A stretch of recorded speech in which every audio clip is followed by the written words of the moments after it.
A paz do Senhor, povo de Deus. Amém. Glória ao Senhor Jesus, hoje para todos sempre. Estamos iniciando mais uma programação, um Momento com Deus, trazendo hoje mais uma exposição bíblica. Glória a Jesus para todos sempre. Nesta oportunidade, queremos pedir a Deus as bênçãos em continuidade sobre as nossas vidas, sobre a tua vida, sobre a tua família, pedindo a Deus com mais um momento em poder proclamar a sua palavra, expor diante das nossas limitações as Escrituras Sagradas, e nesta feita estaremos anunciando mais uma exposição mediante a palavra de Deus, juntamente com os nossos irmãos reunidos, nosso irmão Manassés. A paz do Senhor, Manassés. Pai do Senhor, povo de Deus. Pai do Senhor, irmão Williams. Pai do Senhor, povo de Deus. A paz do Senhor, irmão Misael. Pai do Senhor para todos. A paz do Senhor, irmão Stevens. A paz do Senhor, povo de Deus. A você que nos acompanha, uma boa noite.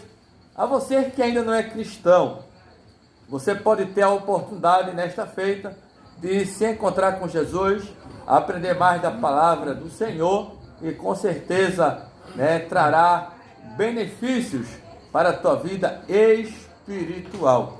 Neste momento queremos também pedir a tua colaboração, para que você possa interagir conosco, para que você possa compartilhar este momento ímpar, único, mas que trará seus benefícios, como tem trazido para nós uma vida pautada em uma vida devocional ao Senhor, é uma vida em busca de fidelidade para com Deus, trazendo consigo seus benefícios. Claro, tem seus obstáculos da vida, suas dificuldades, seus obstáculos, mas com o Senhor conosco, com certeza teremos mais expectativa de melhoras em nossos dias a dias. E neste momento queremos orar ao Senhor, pedindo a Deus as bênçãos em nossas vidas, a você que nos acompanha, que possamos, à luz da palavra de Deus, trazer notório a evidência da palavra de Deus, a essência no seu teor, e para, com a ajuda do Espírito Santo, possamos trazer aquilo que estudamos acerca desta exposição. E neste momento, nosso irmão Misael Silva estará orando a Deus, pedindo para que o Senhor continue nos abençoando nesta oportunidade. Amém. Vamos orar. Senhor, nosso Deus e Pai, queremos louvar ao Senhor e te agradecer, Senhor, por esse momento de podermos estar mais uma vez, Senhor, nesse trabalho colocado no coração do teu servo, para o crescimento dos, ajudando cada um dos teus servos. Te pedimos em nome de Jesus. Amém. Amém. Amém. Nosso irmão Steve. A paz do Senhor a todos mais uma vez. Estamos felizes e gratos nesta noite maravilhosa de estarmos aqui. Graças a Deus por esta rica oportunidade. Lembrando a você que nos assiste, que estamos com esse estudo às 7 igrejas do livro de Apocalipse. E ele tem sido bastante enriquecedor. Tenho encontrado irmão Anderson, que tem assistido o vídeo do YouTube mais à frente, e eles têm elogiado, gostado, Tem aprendido e até mesmo tem dado sugestões, Tem nos ajudado em oração e tem gostado de estar participando desta live. É isso porque realmente é um trabalho enriquecedor, tanto para nós, como também para os irmãos que estão participando. Então ficamos felizes, gratos a Deus pela tua vida. Hoje, a lição de hoje é a nossa terceira igreja que nós estamos aqui a expor, fazer essa exposição bíblica, é a igreja de Pérgamo, que é a igreja casada com o mundo. A nossa leitura bíblica em classe está em Apocalipse, capítulo número 2, do verso 12 ao 17. E o texto áudio, você que está com sua Bíblia acompanhando, você vai ir acompanhando todos os versículos que aqui foram citados pelos irmãos professores que aqui estão.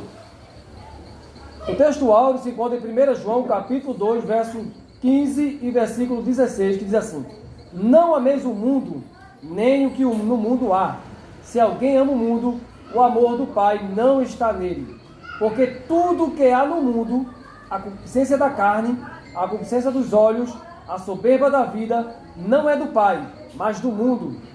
A nossa verdade prática vai nos dizer que só há um modo de que a igreja de Cristo transtornar a Satanás, manter a Deus no trono e combater a apostasia com a espada do Espírito. Glória a Deus. Vamos ler aqui a nossa leitura bíblica em classe para dar início à nossa exposição, e a nossa leitura se encontra em Apocalipse capítulo 2, versículo 12 até o 17.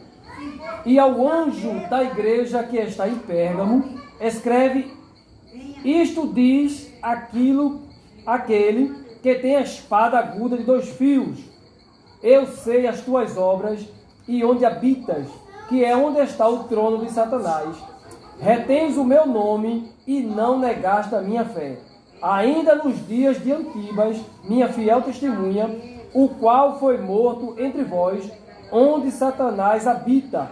Mas umas poucas coisas tenho contra ti, porque tens lá os que seguem. Pois, quando não em breve virei a ti, contra eles batalharei com a espada da minha boca. Quem tem ouvidos, ouça o que o Espírito diz às igrejas. Ao que vencer, darei eu a comer do maná escondido, e dar-lhe-ei uma pedra branca, e na pedra um novo nome escrito, o qual ninguém conhece, senão aquele que o recebe. Amém, igreja? Amém. Pronto, esta é a nossa leitura, a qual nós vamos estudar nesta noite, a igreja de Pérgamo, né? Esta igreja que também fazia parte da Ásia Menor, uma igreja bastante importante, irmão Manassés, irmão Williams, irmão Misael, irmão Anderson, que nos traz grandes ensinamentos. O importante ressaltar aqui, para eu já passar aqui para o nosso irmão Manassés, trazer a introdução dessa igreja, é que toda a leitura da igreja, Jesus fala para João, escreve. Você vai encontrar em todo o livro do Apocalipse a palavra escreve 13 vezes. Dado a importância, irmão Anderson, dessas palavras prevalecerem até os dias de hoje.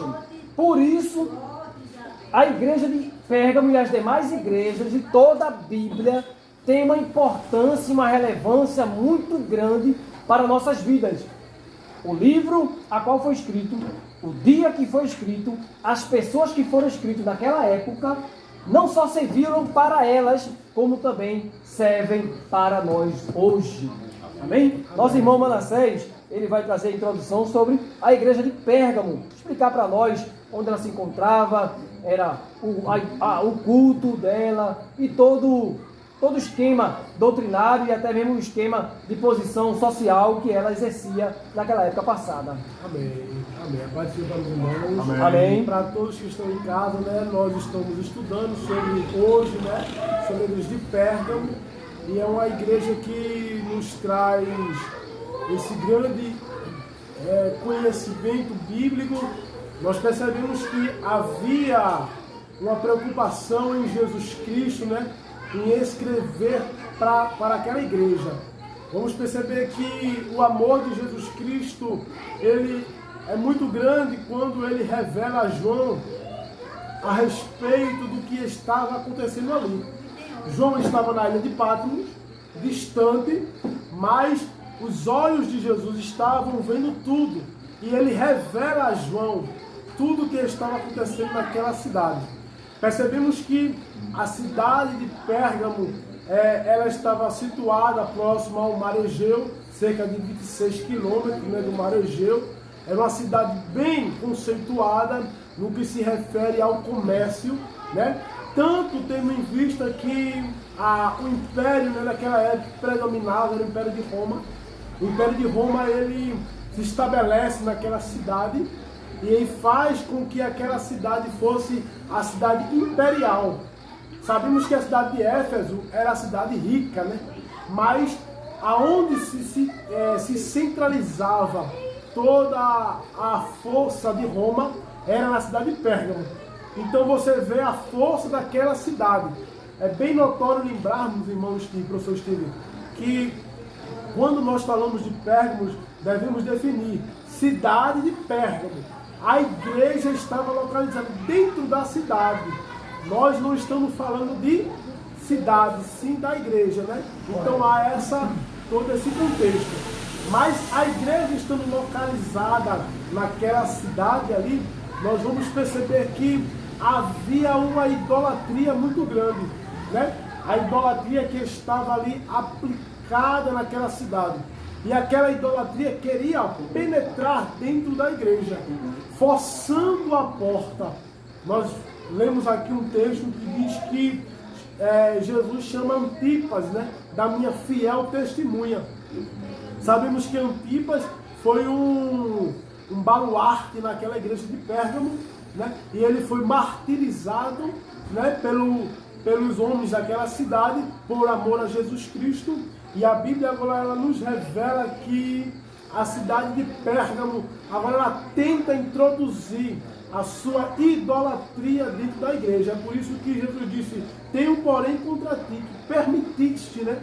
Ele diz que alguns irmãos permitiu que entrasse dentro da igreja algumas falsas doutrinas, como a doutrina dos nicolaístas, que eles permitiram. Havia naquela grande cidade vários deuses, como Zeus, né? Foi erguido um templo para César, cerca de 29 anos antes de Cristo, né? Esse templo foi erguido. O interessante desse templo, professores, é que quando foi erguido esse templo, e se alguém na cidade passasse e glorificasse a Zeus, teria que automaticamente glorificar 2 vezes a César. Então veja o culto, né? A idolatria daquela igreja. Então, com esta introdução, nós vamos enriquecer um pouco mais o nosso conhecimento, sabendo que aquela cidade é uma cidade rica. E a igreja estava introduzida nessa cidade, a qual a Bíblia diz que era também o trono de Satanás. É uma situação muito difícil para a igreja estar naquele ambiente, não é isso? Onde Roma, como o senhor acaba de explanar aqui, oficializou o culto ao imperador, como era comum em toda a Ásia, né? Nas demais igrejas que nós falamos aqui outrora, a igreja de Éfeso, de Esmina, a igreja sempre sofreu com essa questão de introduzir o culto ao imperador, não é isso, irmão Nassai? Isso é verdade. Então, a Bíblia vai nos revelar que eles estavam no meio, né, da cidade. Isso não se quer dizer localizado no meio, mas estava centralizado ali junto com os moradores. Mas quando a carta ela é enviada para a igreja de Pérgamo, é para que eles pudessem, de uma melhor forma, se proteger, né? Se proteger contra a doutrina falsa que muitos tentavam introduzir. Que doutrinas eram essas? Doutrinas que a Bíblia nos revela que eram o mesmo que a doutrina de Balaão, né? E isso nós vamos aprender mais na frente com o nosso irmão Misael, né? São doutrinas que são levadas, mas nós vamos ficar apenas na introdução que foi nos passado nesta noite, mas só que eu quero também trazer algo para os irmãos que nós queremos ler. Quero ler um versículo junto com os irmãos, se os irmãos puderem me ajudar. 1 Timóteo, capítulo 4, versículo 2. 1 Timóteo, capítulo 4, versículo 2. Pode ler. 1 Timóteo, capítulo 4, versículo 2. Pela hipocrisia de homens que falam mentiras, tendo cauterizado a sua própria consciência. Amém. Veja bem essa situação. Isso aqui eu vou deixar para o nosso professor Misael, mas nós queremos apenas dar uma pincelada. O que é que estava acontecendo naquela cidade, como uma introdução? Esta doutrina, essa falsa doutrina que invadiu a igreja, ela cauterizava a mente dos irmãos, né? Com idolatria, com prostituição, fornicação, adultério e alimentos enriquecidos em sangue, sacrificados a ídolos. Então, o que acontecia? Para que os irmãos não viessem a debater, né, com aquela doutrina, eles tentavam cauterizar a mente dos irmãos. Era esse o problema que havia naquela igreja de Pérgamo. Podemos dizer que Éfeso e Esmirna, elas não sofreram com a idolatria, tanto como Pérgamo, na questão de Roma ter centralizado o seu culto de adoração ali em Pérgamo, o seu... Sim, porque, veja bem, parece até uma ironia, né? O nome Pérgamo significa fortaleza, mas eles não estavam exercendo essa fortaleza da mesma forma que a igreja de Éfeso, né, e Esmirna, né, exerceram, né, contra essa doutrina. Então percebemos que essa doutrina, ela não só peregrinou pela igreja de Pérgamo, mas ela passou por todas as igrejas da Ásia Menor, né, a qual Paulo me vem agora à memória.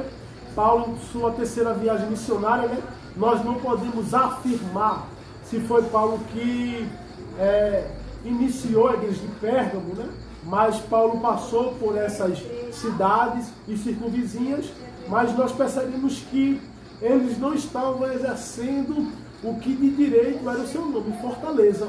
Eles não estavam sendo uma fortaleza no requisito da doutrina que Antrora aprendeu com Antipas, né? A fiel testemunha que Jesus Cristo ele bem cita no versículo de número, se não me engano, número 14, versículo 14 de 2 Apocalipse, capítulo 2. É isso mesmo. E é o verso 13, o versículo 13. Versículo 13. Ô irmão Anderson, mas por que alguns trazem essa questão de que Pérgamo é conhecida como uma igreja casada com o mundo? Por que alguém faz essa associação? Segundo a história, né, nos arremata que diante já que foi anunciado, né, do nosso irmão Manassés acerca da idolatria, né, a igreja de Pérgamo, né, a cidade de Pérgamo, ele estava justamente vivendo sobre a cultura de Roma, né, sobre a idolatria severa, né, severa a tal ponto, né, da exigência que fazia para com o povo.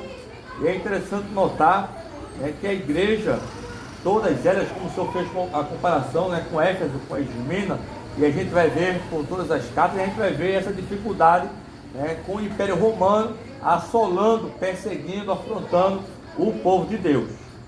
Muito bem, graças a Deus. Então, realmente boa sua explicação, mostrando aí que para Pérgamo foi diferente, né, a questão de estar associada com algumas coisas do mundo, até mesmo, como o Manassés disse, aceitou algumas coisas que havia lá em respeito à perseguição de Roma.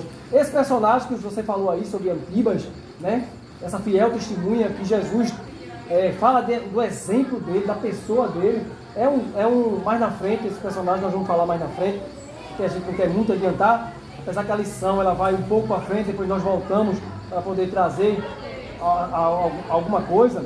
Mas Jesus começa a carta dando a visão a João, para João escrever, e ele começa dizendo: isto diz aquele que tem a espada aguda de 2 gumes ou 2 fios, espada aguda, espada afiada, né, dependendo da tradução, né? Jesus sempre apresenta-se na carta com a sua descrição própria. Você vê que lá em Éfeso, ele apresenta-se como aquele que tem na sua mão as 7 estrelas e está no meio dos 7 castiçais. Em Esmirna, ele apresenta-se como o primeiro e o último, o professor Marcos aqui apresentou na lição passada, né? Primeiro e último, e que foi morto e reviveu. E agora ele apresenta-se, irmão Anderson, como aquele que tem a espada afiada de 2 gumes. O que isso quer dizer? É interessante, né, que tanto o texto de Apocalipse, capítulo 1, verso 16, como o capítulo 12, o capítulo 2 e o versículo 2 de Apocalipse, vai falar acerca, né, da visão e da espada aguda de 2 fios ou 2 gumes, né? Primeiro que a espada, né, ela tem o poder e direito que Cristo tem para julgar e para executar a sentença sobre o pecado. 2 gumes ou 2 fios, porque faz parte da descrição de Cristo, referente ao julgamento de Deus, que é invencível e feito com grande discernimento. E podemos ver que a espada de 2 fios, ela tanto ela corta para o bem, como ela corta para o mal. Como o senhor mesmo citou, essa carta a gente compreende bem em relação à espada, que tanto o verso 12 como o verso 16, vai usar a expressão espada. E a espada aqui no verso 16, ela tem a conotação do castigo para aqueles que atacam o seu povo e a sua igreja, caso não venham a se arrepender, como a gente vai estudar mais adiante o porquê do arrependimento. E a questão da espada, que traz sobre o remetente a carta, a qual a cultura romana, a espada era o símbolo de poder e autoridade. É bem notável que significava a punição capital de vida ou morte. César tinha a palavra final. Sua determinação tornava-se lei para aqueles que estavam como escravos, para aqueles que tinham o comando sobre o seu império. Se ele dissesse morre, morre. Se dissesse vive, vive. Era tinha fatal. A palavra final. Tanto próprio que a gente vai acompanhar nas casas que a gente estudou, a não professar a idolatria, a não adorar aqueles que eles exigiam, muitos morreram, professando a sua fé em Cristo, perderam as suas vidas, perderam os seus bens, por não se curvarem ao Império Romano. Então, a espada romana, ela tinha essa cultura de vida ou morte. E eis porque Jesus é descrito, portanto, uma espada de 2 fios. Aqui está a sua autoridade judicial, e podemos compreender que com a espada desembanhada é o guerreiro divino, aonde vence os inimigos, pronuncia julgamento sobre eles, aonde ele é o único Senhor da igreja e tem poder sobre a morte e a vida. E sua palavra é final, sua lei é patente e seu reinado é absoluto. Agora, por que uma espada de 2 fios? Porque corta de ambos os lados. É interessante notar que o escritor de Hebreus, capítulo de número 4 e o verso 12, vai nos dizer que a palavra de Deus é viva. Glória a Deus. A palavra de Deus é eficaz e mais penetrante, cortante. E podemos compreender que ela é afiada, E compreenda comigo o texto de 4:12. A palavra de Deus é viva, eficaz e mais penetrante do que qualquer espada de 2 gumes. Penetra a divisão da alma e do espírito. E penetra na divisão da alma e do espírito, das juntas e medulas. E é apta para discernir os pensamentos e as intenções do coração. É interessante que a espada do Senhor, ela tem esse significado de 2 fios ou 2 gumes, porque ela corta dos 2 lados, tanto para a vida como para a morte. E o seu reinado é absoluto, ao contrário do reinado do Império Romano. E podemos descrever na contação deste versículo, que é interessante, que o Senhor, com a sua espada, ela é apta, para discernir os pensamentos e as intenções do coração. Só que o interessante que o texto vai nos dizer, repita por favor, o capítulo 4, versículo 2 de Hebreus. Porque a palavra de Deus é viva e eficaz e mais penetrante do que qualquer espada de 2 gumes, penetra até a divisão da alma e do espírito, das juntas e medulas, e apta. Veja que ela tem a expressão da conotação da atuação sobre juntas e medulas. Podemos compreender juntas e medulas como algo algo externo, como algo que a um corte podemos descrever como algo visível. Ou seja, a espada do Senhor, ela tem a ação de se tornar visível para a sua ação mediante ao pecado, mediante a idolatria, mediante a imundícia que estava para acontecer mediante o pecado. E o interessante é que a espada também ela é tão apta e cortante que ela adentra na divisão do espírito, da alma e do espírito. E podemos compreender que ela vai na divisão da alma e do espírito, trazendo à luz aquilo que está obscuro, trazendo em cena aquilo que está oculto, como vamos compreender mais na frente sobre a fidelidade da igreja e por que a igreja ela veio a se corromper, ou seja, a espada do Senhor ela trouxe o que estava obscuro mediante a penetração de algumas doutrinas que a gente vai estudar mais na frente concernente ao pecado. Então a gente compreender porque Jesus revela a igreja desta forma. Pérgamo achava-se sobre a espada de Roma, sofrendo intimidação, sofrendo medo, alastrava-se nos corações daqueles cristãos. Por isso não podiam esquecer que havia uma autoridade mais forte do que o Império Romano, que é a de Cristo. A respeito das táticas amedrontadoras de Roma, Cristo controlava todo o poder. Aleluia! Então, como esta igreja tolerava falsos ensinadores, não podia esquecer de que lá um padrão imutável, a palavra de Deus, ou seja, o Senhor zela para cumprir. Por isso os crentes de Pérgamo precisavam defender claramente a doutrina, caso contrário, enfrentariam a disciplina, a espada cortante, trazendo para aqueles que não se arrependessem o castigo sobre pena e juízo final. Esse é o poder da palavra que você acaba agora de pronunciar, é isso? Nós lemos aqui o verso 16, os irmãos podem quiser poder acompanhar o verso 16 que você citou aí, que ele é bastante rico em falar sobre essa espada que é o próprio Jesus, E ele tinha na sua destra 7 estrelas e da sua boca saía uma afiada espada de 2 gumes e o seu rosto era como o sol quando na sua força resplandece, Então ele mostra que da boca do Senhor se pronunciava a espada. Então, trazendo juízo, como o Senhor ensinou aqui, nos forneceu este entendimento, mostrando realmente que a espada que provém da boca do Senhor, que ele até diz lá em João, que a palavra os julgará. É isso, vamos aí. A palavra. E essa palavra é a palavra de Deus que há de julgar aqueles que rejeitam o Senhor Jesus.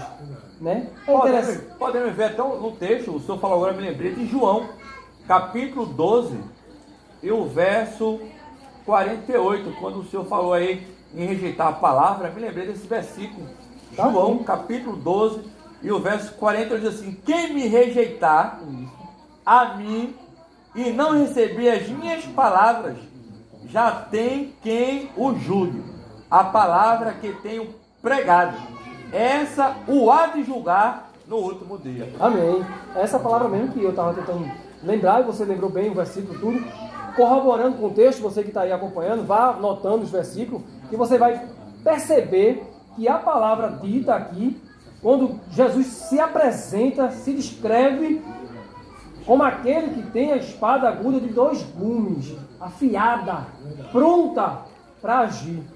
E ele tanto ia agir conforme os que não se arrependessem, como também os que perseguiam. Você vê no verso 15, que ele diz: assim tens também os que seguem a doutrina dos nicolaítas, a qual eu aborreço.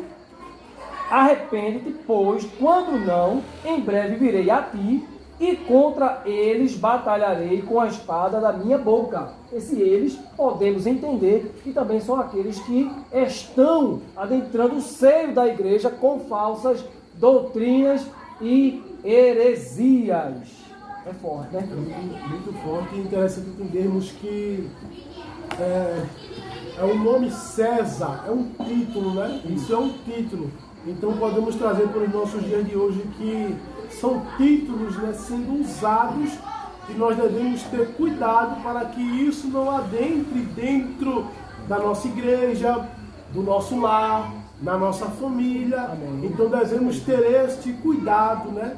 Trazendo para os nossos dias de hoje, muitas coisas têm surgido no mundo, Verdade. como títulos, títulos de, a princípio parece ser bom, parece ser proveitoso, mas quando nós observamos pelos olhos de Deus, né, pela visão que Deus nos dá, pela visão da graça, percebemos que nos leva para longe do Senhor. Então temos que ter cuidado com os títulos de hoje. Existe o perigo ainda do secretismo religioso e algumas artimanhas de Satanás adentrar no lar também, não só na igreja, como no nosso lar, né? Isso também é Isso é verdade. O secretismo religioso são todas as situações que tentam nos desfazer daquilo que é sagrado, né? Daquilo que é santo. Então, muitas vezes aquela questão que, não tem nada não, isso é besteira, isso aí todo mundo pode fazer, mas nem é todo mundo que vai morar no céu.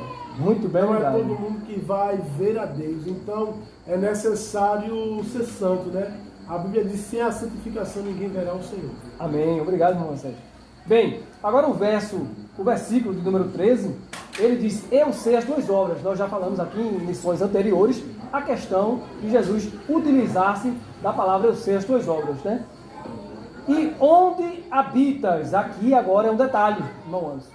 Foi falado aqui, nosso irmão Manassés deu a introdução, né? Sei que ele não pôde explanar toda a introdução devido ao tempo, mas aqui ele falou da questão de onde Pérgamo, a cidade, se encontrava, né? E onde a igreja estava, que era situada na cidade de Pérgamo, e todo o aparato que ela sofria diante da idolatria e depois da prostituição de outros cultos a divindades, né, que estava ali. E ela foi pressionada, né? E ele até respondeu a pergunta que eu fiz, mais do que Esmirna, do que Éfeso, né, Éfeso nesta questão.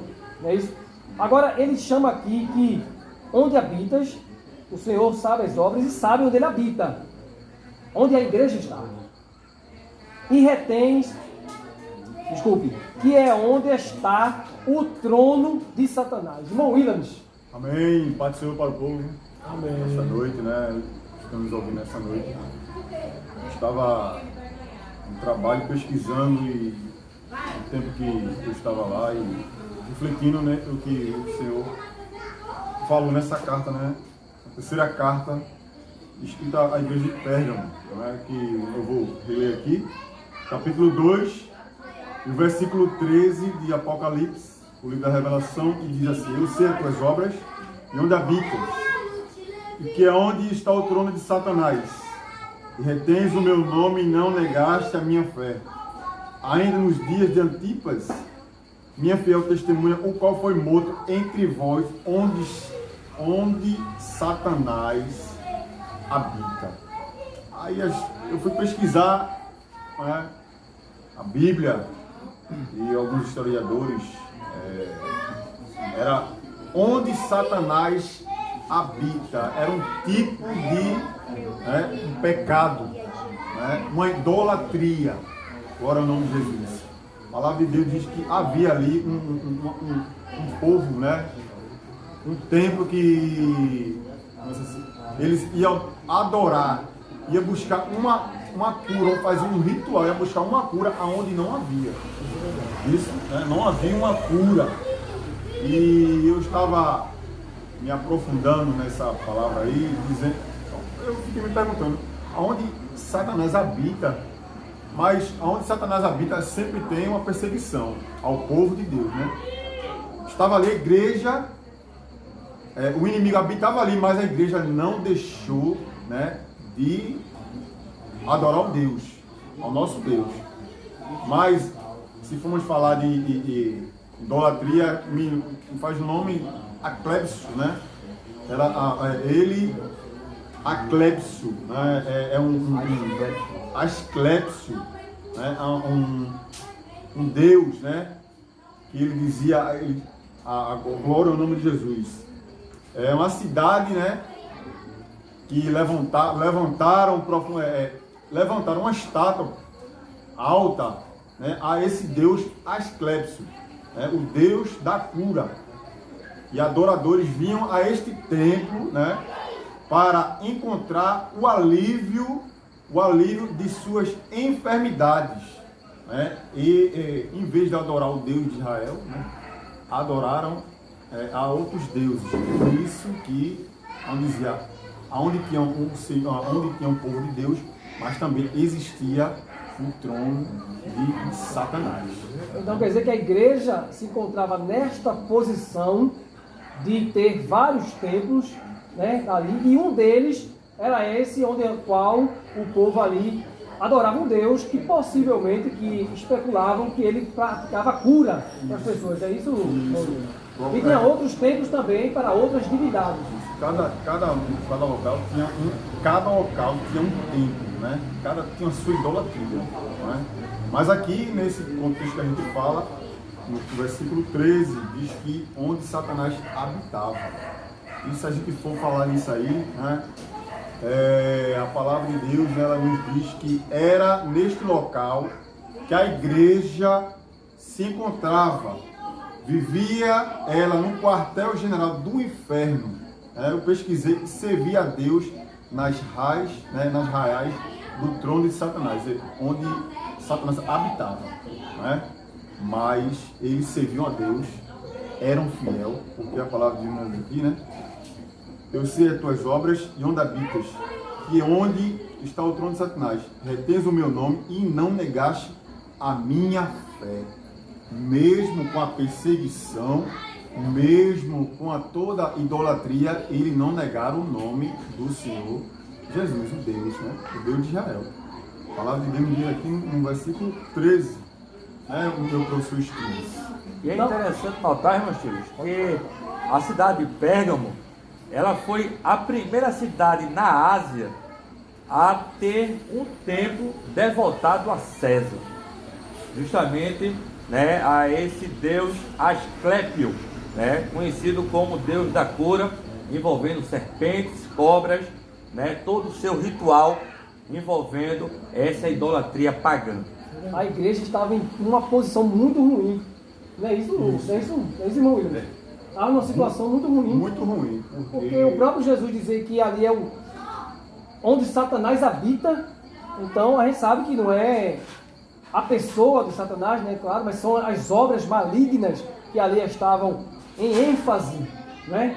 Em ênfase, a gente sabe que o diabo também ele tem a sua forma de comparecer em vários lugares ao mesmo tempo, de comparecer a algum lugar, independente da distância. Não existe distância, ele pode aparecer aqui e aparecer em outro lugar, depois sumir aqui e aparecer em outro lugar. Não existe. Ele não é onipresente. Isso, ele não é onipresente. Não é onipresente. Mas ele pode sumir aqui e aparecer em outro lugar. Uma única vez. Exato. Ele é rápido, né? Exato. Então ele estava ali com a sua ação maligna, as suas hostes, né? As suas hostes, os demônios ali trabalhando para atrapalhar a igreja. É isso? É verdade. Então, e outro detalhe aqui desse Asclepio, que nós percebemos desse Deus da cura, é que havia um ritual que eles faziam em que deitava-se no chão e colocava as serpentes, né, professor? Nós estamos aqui pesquisando, e colocava serpentes em cima das pessoas, e isso só eles diziam que funcionava se eles deitassem no chão do templo. Então veja a que ponto, né, o ser humano ele chega a se deitar no chão e colocar as serpentes em cima e dizer que aquilo traria cura. Então veja a que ponto o homem ele cegou. Por isso que a Bíblia diz que o entendimento do homem ele foi cegado por Satanás, para que não lhe resplandeça a luz do Evangelho. Isso, exatamente. E essa questão de habitar, né, tem a conotação de ocupar uma casa, ocupar um território, ocupar um espaço. Eu vendo alguns expositores falar sobre as igrejas na Ásia, né, é interessante que eles fazem a comparação com que, né, Satanás ele andava sobre as outras igrejas, como, né, em Éfeso, como em Esmena, como em Tiatira, mas ele habitava, como se fosse a moradia, né, em Pérgamo. Até mesmo pela palavra trono de Satanás, a palavra trono, a conotação é a mesma de reinado humano. Então quer dizer que ele, como trono, ele tinha um reinado ali, ele tinha uma força maior naquele lugar. Posso dizer assim, irmão? Compreendemos dessa forma, né? E é bem interessante também notar que, segundo as histórias nos arrematam, né, que havia um monte, né, em Pérgamo, um monte totalmente, né, devoto ao sistema pagão, né? E segundo nos arremata alguns expositores, né, que havia uma adoração a Zeus. Isso é verdade. Uma adoração a Zeus muito popular no sistema romano, né, mediante a toda a idolatria que o cercava, mediante aonde a igreja de Cristo habitava para a glória de Deus. O professor Steve, e só nós percebemos também que no templo de Zeus, né, havia um trono vazio. É daí onde sai o termo de trono de Satanás também. Nós podemos também tirar esse termo porque a história diz que no templo de Zeus havia um grande trono, né, e não tinha ninguém assentado naquele trono. Então, vem desse termo trono de Satanás. Então, que ali, no caso, espiritualmente, quem ocupava era Satanás, que ocupava aquele trono, né? É isso, irmão? Isso. E a dificuldade, né, dos cristãos naquele tempo, os crentes que residiam, no fato de eles não poderem servir a dois deuses, se não proclamassem a César Senhor, trairiam ao seu Deus, caso contrário, seriam mortos por amor de Cristo. Porque não podiam servir, ou quer dizer assim, só podia servir a César, né? César só podia ser adorado. Se servisse a Jesus Cristo, eles seriam mortos. Esta foi uma marca da igreja que Roma impôs, e se não adorasse a César, né, as demais igrejas também sofreram com isso, eram mortos, eram pagos com a vida, eram perseguidos, sofriam muito. Né? Esta foi uma marca que o irmão nos trouxe aí também, mostrando. E podemos perceber hoje, até no Antigo Testamento, e depois a gente traz para hoje, até Ló, podia-se dizer que a igreja seria Ló vivendo em Sodoma. Isso. Posso dizer isso, irmão Misael? A igreja era Ló vivendo em Sodoma. Que o texto em 2 Pedro, capítulo número 2, e versículo de número 7, vai dizer assim: e livrou o justo Ló, enfadado da vida dissoluta dos homens abomináveis. Então, Ló podia ser uma representação da igreja, nós podemos trazer, que vivia em um lugar muito ruim, em uma posição muito singular, muito triste, diante de todo aquele aparato que estava ali em Pérgamo. Então, Pérgamo até agora tem sido uma igreja ímpar, das quais nós já estudamos. De Éfeso e de Esmina, Pérgamo agora tem sido uma igreja mais singular, mostrando agora uma igreja ímpar de detalhes, a qual ela tem passado uma situação difícil. Podia-se dizer, me veio na mente, alguém de um candomblé, uma família do candomblé, se converte em um. E ele vive naquele lar, onde ali é uma casa de candomblé. Um exemplo. E aquele cristão, o que ele vai passar ali dentro daquela casa? Não é isso? Então, podemos associar Pérgamo vivendo no meio daquela cidade, em completa idolatria, centro de adoração, e ela sendo ali perseguida, sendo ofuscada, né? E o Senhor vendo tudo. Às vezes nós cristãos estamos em uma situação no mundo hostil, estamos vivendo num processo de dificuldade no mundo que a Bíblia relata que jaz no maligno. Não é isso? E você tem alguma coisa para falar? A gente pode até ser mais simples, né? Quando a gente pode perceber os novos convertidos, quando eles aceitam a Jesus e quando o seu lar não é convertido ao Senhor, mediante as práticas das idolatrias e outras imundícias e a questão de não professar a fé em Cristo. Então a gente já percebe, a gente sempre observa alguns relatos de alguns irmãos que testemunham a dificuldade de ter uma vida devocional para com o Senhor dentro de um lar não cristão. A pressão que é feita sobre esse novo convertido. Imagina você acordar pela manhã escutando aquelas músicas, né, É verdade. horrendas aos nossos ouvidos hoje. Compreende? Compreendo. Uma vez que somos nova criatura, glória a Deus, somos templo e morada do Espírito Glória a Deus. Santo. Então veja a luta constante, né, para ter uma vida devocional. É por isso que muitos hoje se refugiam nos templos, para ter mais liberdade para adorar ao Senhor. Muitas vezes muitos estão nos seus quartos querendo orar, querendo ler a Bíblia, mas não conseguem, né? Não se concentra devido a vizinho, som alto. A importunação, né? Às vezes ficam criando caso. É luta. É verdade. Imagina a igreja de Pérgamo. É verdade. A gente está dando exemplos hoje atuais, mas a igreja de Então, Pérgamo... um exemplo simples, né? É verdade, No é nosso verdade. cotidiano. É verdade. Embora a igreja de Pérgamo, né, podemos trazer literalmente para os nossos dias atuais. Mas o Senhor Jesus, ele diz na continuação do versículo, nosso irmão William já falou ali. Você pode participar. Glória. Glória a Deus. Ele vai dizendo ali adiante, irmão Anderson, retens o meu nome e não negaste a minha fé. Significa que a igreja permaneceu firme, né? Ela segurou o nome, ela apegou-se ao nome ferozmente, né? A palavra ali, retens, está olhando no grego original, ele apegou-se ferozmente, se segurou, irmão Williams, de uma forma, eu estou com Jesus, eu não vou negar ante o aperto dos romanos, o aperto de Herodes, o aperto de Nero, de Severo, dos imperadores. Eu não vou negar, eu vou me apegar aqui a Jesus e não vou negar, né? E ele vai citar aqui o exemplo de uma testemunha que foi morto. Irmão Manassés, o que é que o senhor diz desse personagem Antipas que foi morto? Nós sabemos que Antipas é uma fiel testemunha, né?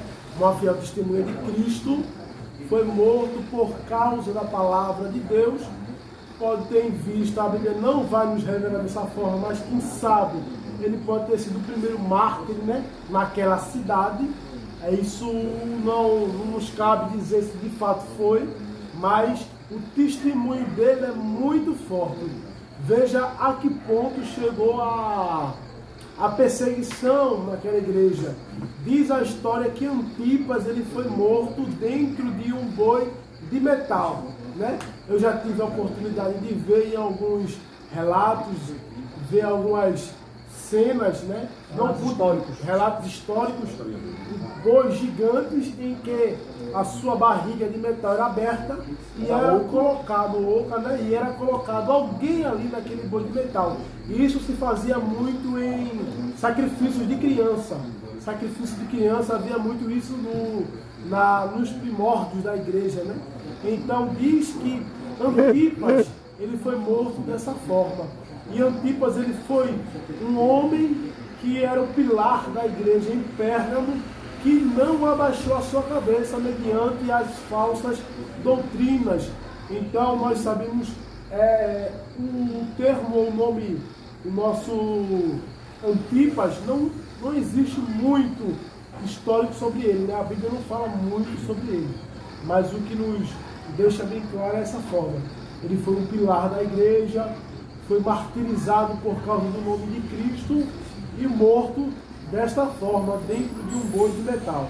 Segunda história. Bom o seu relato aí, né? Nós compreendemos bem, nosso irmão Anderson tem...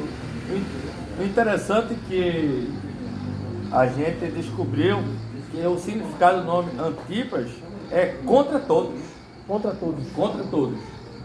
Ou seja, né, fielmente a gente pode comprovar a sua coragem, né, em defender a sua fé mediante a idolatria, mediante a perseguição, mediante as lutas, né, que a igreja vivia mediante ao Império Romano e a capital. E é interessante notar, né, que o mundo vê a morte dos mártires, né, e lamenta que perca. E o interessante é que Deus, porém, regozija-se e diz que ganho. Oh, glória. Glória a Deus. É? Glória a Deus. Glória a Jesus. Amém. Então, esses são os elogios, né, que a gente vê desta carta, né, diferente de Esmina, que ela teve elogios, não houve uma repreensão. E aqui em Pérgamo, ele vai falar que o lugar, que a posição que ele se encontrava era uma posição muito difícil, que se encontrava a igreja nessa cidade de Pérgamo, né? Porém, ele reteve o nome, ele pegou seu nome, ele não negou o nome de Cristo, manteve a fé ante a idolatria, e aqui é utilizado essa testemunha, esse personagem surge aí, esse Antipas que foi morto, como até pode ter sido o primeiro mártir, nosso nome já frisou, pode ter sido o primeiro mártir, pelo menos é o primeiro citado aqui, nesse relato, e ainda morreu no trono de Satanás. Porém, agora verá uma repreensão do Senhor, falando sobre, no verso 14, aí você que está com sua Bíblia aberta, mais umas poucas coisas tenho contra ti, porque tens lá os que seguem a doutrina de Balaão, o qual ensinava Balaque a lançar tropeços diante dos filhos de Israel, para que se comessem dos sacrifícios de idolatria e se prostituíssem. Aqui é dado aqui o exemplo de um personagem do Antigo Testamento, e nosso nome Israel aqui vai falar sobre, não só sobre isso, sobre Balaão, como também sobre os nicolaítas, que também aparecem aqui no texto, como apareceu em outra igreja que nós já falamos aqui, e ele vai estar a par desse assunto para poder comentar. Glória a Deus, amém. Aprendemos aqui uma lição muito enriquecedora, né, das nossas vidas. E estava observando, antes nós podemos entrar sobre essas heresias que existia na igreja de Pérgamo. O nosso irmão Manassés falou sobre Antipas, não é? E a história que ele era um dos discípulos de João, né? O apóstolo João. E ele poderia até ser um pastor daquela igreja. Então, por ele ver que estava entrando aquelas heresias, ele foi de contra, e por isso ele foi morto, não é? E a Bíblia diz que ele foi morto na presença dele, das pessoas ali. E assim vai ser o número 13. Antipas, minha fiel testemunha, o qual foi morto entre vós, onde Satanás habita. Aí ele fala, no versículo de número 13, não é? Mas umas poucas coisas tenho contra ti, porque tens lá os que seguem a doutrina de Balaão. Veja que o número era pouco, não é? Era grupos que tinha na igreja, não era toda a igreja, eram pequenos números. Por isso que ele falou, umas poucas coisas tenho contra ti, não é? Porque tens lá os que seguem a doutrina de Balaão. Ele queria falar sobre isso. Se diz um ditado que quando uma fruta ela está podre no meio de outras, todas as outras aquelas ficam podres, né? Acaba se estragando. E ele trouxe essa palavra de alerta para que esses grupos aí, eles pudessem ensinar, para que eles viessem ser banidos dessa doutrina que estava obtendo sobre sua vida. Ele diz mais, o qual ensinava Balaque a lançar tropeços diante dos filhos de Israel, para que comessem dos sacrifícios, da idolatria e da prostituição.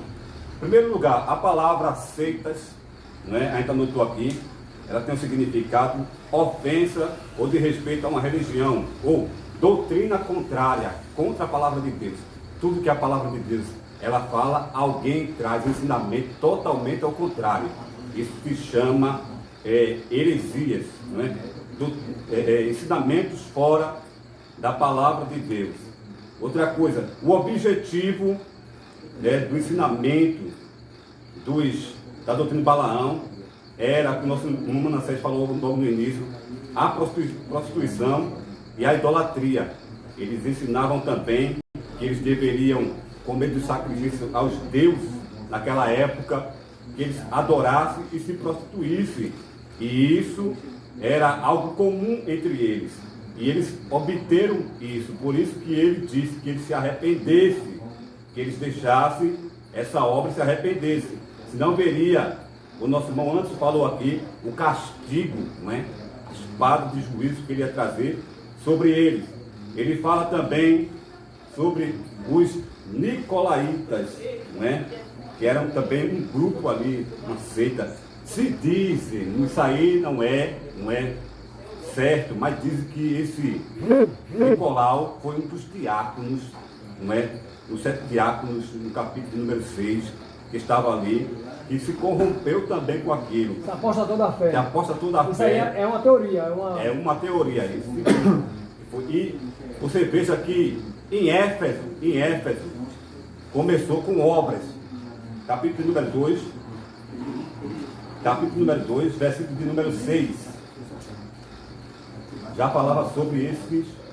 Tens, porém, isto que aborrece as obras dos nicolaítas, as quais eu também aborreço. Começou com obras. Já na igreja de Pérgamo, já veio a doutrina e o ensinamento para que eles viessem a aprender e absorver aquilo e colocar em prática. Então, não tem muitas coisas falando sobre os ensinamentos dos nicolaítas, mas o irmão Steve deu um exemplo aqui sobre o gnosticismo, né, irmão Steve? Que era um ensinamento a qual adentrou muito a igreja no passado, né? O apóstolo João mesmo, ele combateu muito o gnosticismo, a qual pregava a filosofia do conhecimento, né? E através do conhecimento a pessoa até alcançaria a salvação. Eles achavam que por ter o conhecimento eles iriam ser salvos. A gnose é conhecimento. Então isso aí era engano, né? Era uma igreja, irmão Steve, que ela tinha um conhecimento, mas espiritualmente é uma igreja que faltava ter, não é? Experiências com Deus.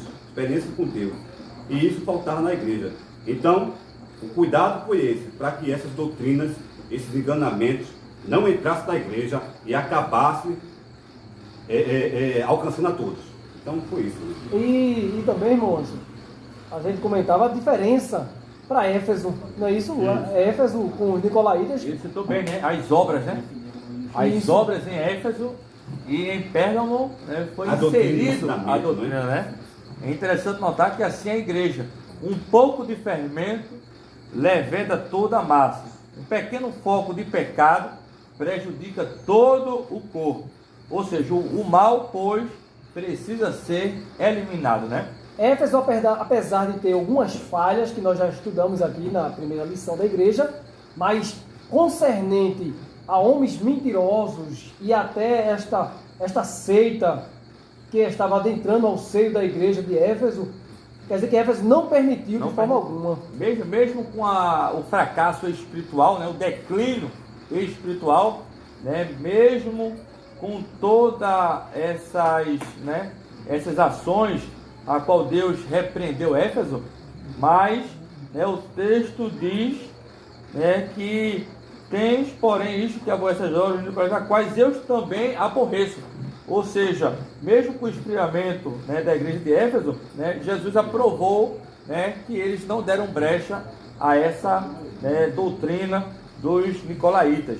É interessante notar que a igreja de Pérgamo, após a morte da fiel testemunha Antipas, com certeza, quem assumiu a igreja não teve o cuidado, não teve o pulso, de sustentar a doutrina, de conduzir o povo, à essência da que vinha, porque o próprio texto vai nos dizer que Deus conhecia as suas obras, e que retens o meu nome, não negaste a minha fé no tempo de Antipas. Então a gente pode até pensar que esse Antipas, ele lutou contra até essa seita que quis entrar e até pagou com a sua própria vida, não é isso? Aí quer dizer que pode ser uma ideia que os demais líderes que sucederam não seguraram a rédea da igreja. A gente pode lembrar bem dos reis, quando faziam o que era mal aos olhos do Senhor, o povo padecia, o povo sofria, a igreja como um todo. Podemos comparar com a nossa casa. Se nós não souber administrar, se não soubermos, né, conduzir o nosso lar para uma fé postada em Cristo, o que é que acontece? Há um declínio, desmorona, né? Se acomoda, esfriamento. E Balaão, irmão Misael, até mesmo o irmão Manassés, esse tipo de doutrina que perseverou desde os tempos de lá de Números, né, quando Moisés estava no deserto, juntamente com o povo de Israel, naquela peregrinação, aqueles 40 anos. Essa doutrina, ela chegou até o presente momento da igreja agora, depois de Cristo, já ressurreto, com sua igreja já em andamento pela Ásia Menor, e essa doutrina ainda perseverava ainda, irmão Misael, irmão Manassés, perseveravam a doutrina como é essa doutrina? Os irmãos podem explicar a questão da idolatria e da prostituição, lançava tropeços. Muito espírito. Você veja que hoje em dia também acontece, tem pessoas que têm esse pensamento, que são ensinadas a fazer o que quer, o que podem, né? Levanta uma igreja e diz que Deus está ali e faz o que quer, o que não quer, não é? Existe isso também. Verdade. Né? E a mensagem que o Senhor Jesus ele deixou para aquela igreja, para aquele grupo de crentes que faziam isso, que aceitaram, era que ele se arrependesse, porque ele é santo, não é? Deus não se mistura com essas coisas, não é? Então, servir a Deus é algo sério, é para quem quer mesmo. Difícil mas a graça dele é sobre nossas vidas e faz com que nós possamos vencer esse pecado, né? Prostituição não é só as pessoas apontam só para o sexo, mas prostituição não é só isso, é ver uma vida à luz de Deus, né? Isso. O povo de Israel mesmo presenciou essa questão de prostituição espiritual, não é isso? Eles, não só na questão física da prostituição, irmão Manassés, mas como também na questão de adorar outros deuses, né? Estavam se prostituindo com outros deuses, deixando o Deus verdadeiro, né? Como o senhor frisou bem, essa questão que a prostituição não é só a questão física, de traição, de adultério, que isso também é muito grave, mas da questão também de adorar outros, né? Prestar culto a outros, se rebelar contra a palavra de Deus. Verdade. Né? Isso também faz parte de uma prostituição espiritual, né, Marcelo? Isso é verdade. Nós podemos perceber que qual a diferença ou aonde os pontos da doutrina de Balaão e a doutrina dos Nicolaitas, né, elas se divergem ou elas são parecidas.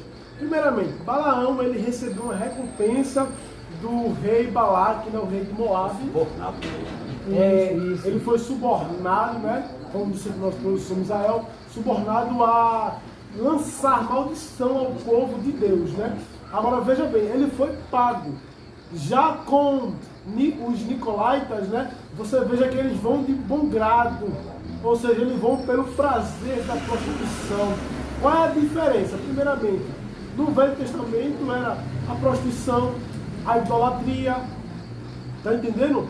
Ele vai adentrando nesses pecados chamados pecados capitais e também conhecido como pecado espirituais, né? Eles vão abandonando as coisas de Deus.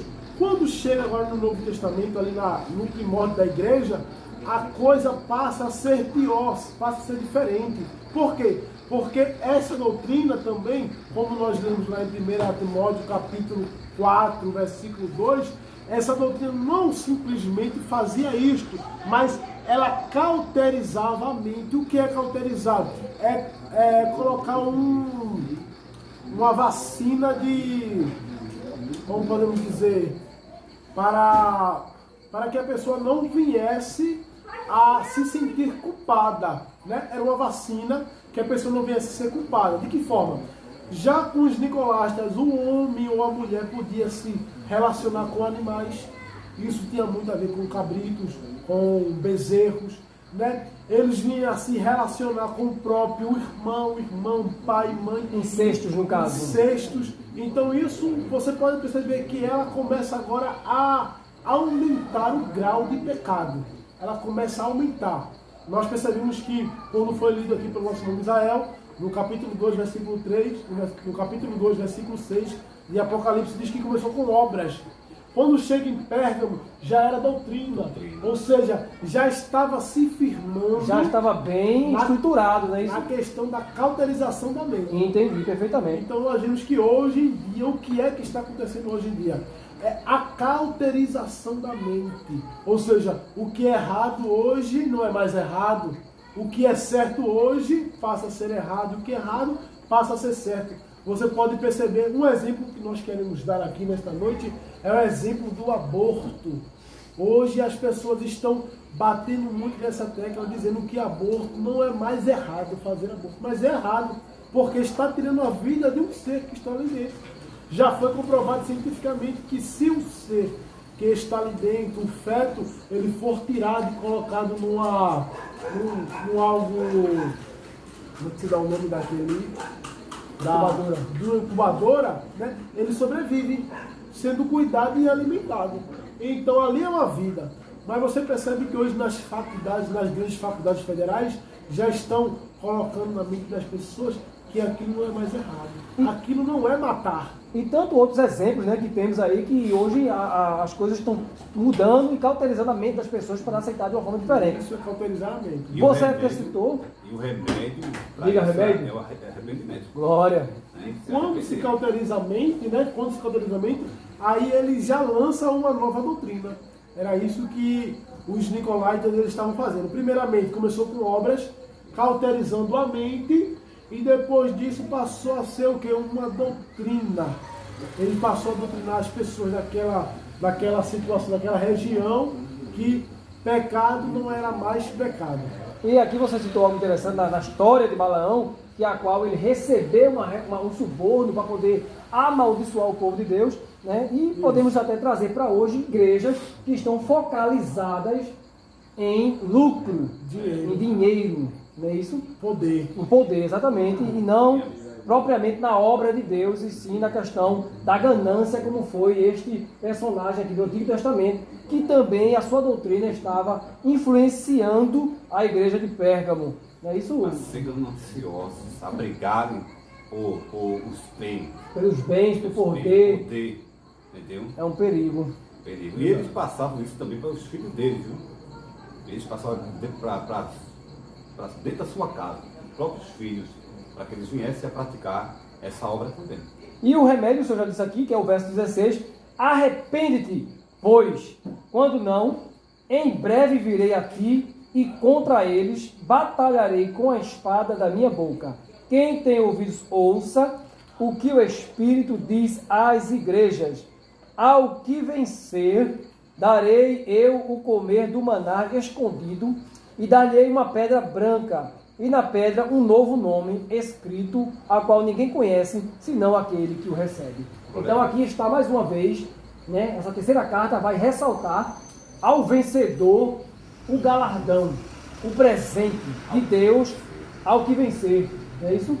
Nós vamos entrar em detalhes sobre o maná escondido, que o maná também faz uma referência ao Antigo Testamento, o maná que o povo de Israel comeu ali, quando estava peregrinando por 40 anos no deserto. E essa pedra branca, a pedra que tem um novo nome escrito, que ninguém sabe, a não ser aquele que o recebe.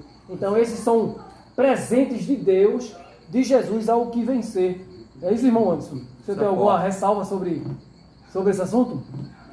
Né? Haverá uma recompensa também, né? Como totalizando as igrejas que vão receber recompensas de Deus, os vencedores no caso, né? Essa recompensa da pedra, né, requer um novo nome, né?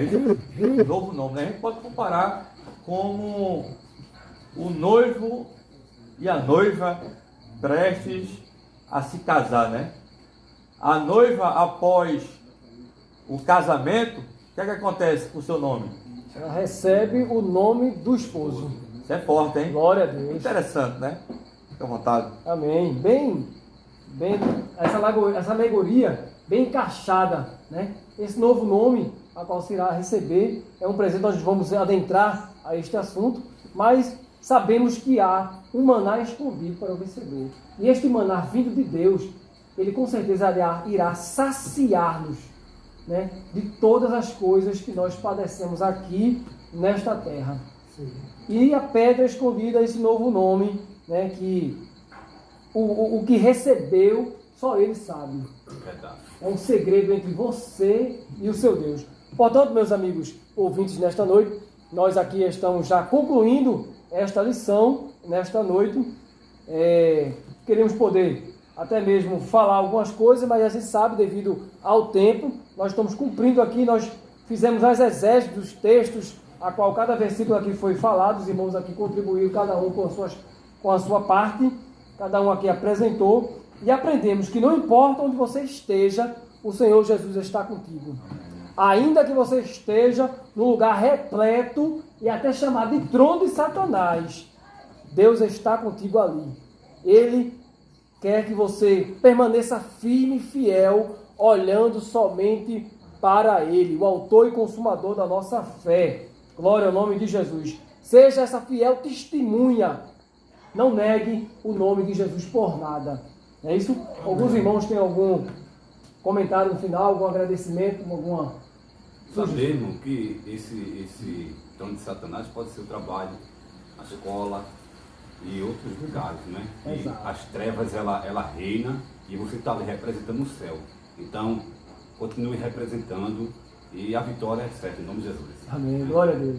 Amém. Só ressaltando a questão do maná, né, que nós sabemos que nós iremos ser arrebatados juntamente com o Senhor nos ares, mas que nós teremos um corpo transformado, né? E isso implica dizer que nós também podemos até nos alimentarmos. Isso. Jesus dá um exemplo muito claro quando ele tem o seu corpo glorificado, que ele come pão e peixe junto com os discípulos, né? E ele diz que nós naquele dia iremos participar da grande ceia, né? Porque alguém pode estar perguntando, mas irmão, vamos estar em corpos espirituais, que espírito come? Não, né? Mas essa forma que ele está dizendo é que nós teremos um corpo transformado em um corpo incorruptível e iremos participar da grande ceia do Senhor. E o maná que está sendo falado aqui, nós iremos também, né, ceiar junto com o nosso Jesus. A fidelidade de Antipas gerou a morte, né? E o texto de Salmos 116, o verso 15 diz assim: preciosa é a vista do Senhor, a morte dos seus santos. Amém. Amém. Glória ao nome de Jesus. Agradecemos aos irmãos nesta noite, felizes por você ter participado, por você estar aqui.